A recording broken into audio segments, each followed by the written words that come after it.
本节介绍0号色和16号色在题花中的运用。一般普通色码在题花色码中是可以被自动识别的。这里介绍0号色和16号色的运用。0号色码定义为前后板都不编织，出现的效果为拉浮线处理。16号色码定义为前板不编织，后板编织，结果为前板浮现，后板正常出针。接下来实例介绍，例如打开的题花花型，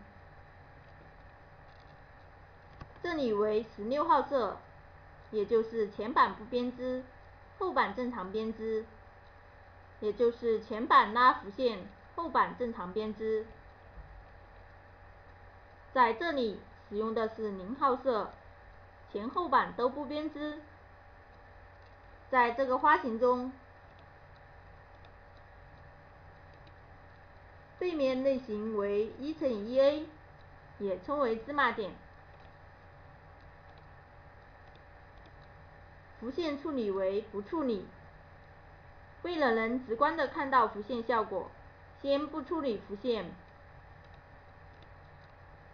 反编译查看结果，可以看到最下面为正常的编织，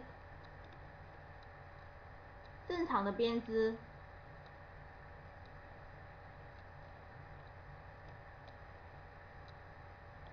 再往上一点的区域有填充16号色，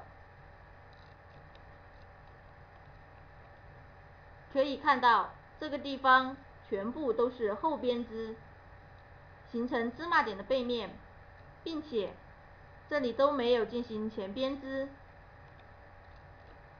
再向上移动，可以看到填0号色的区域。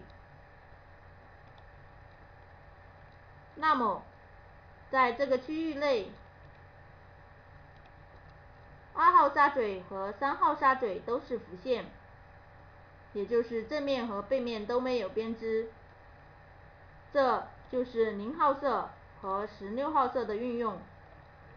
其他的普通色码要做一些条孔花型，可以直接将条孔色码画在题花色码上。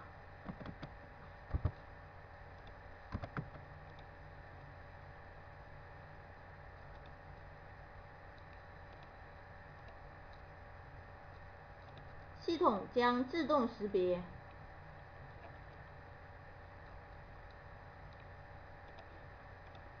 本节介绍完毕，谢谢大家。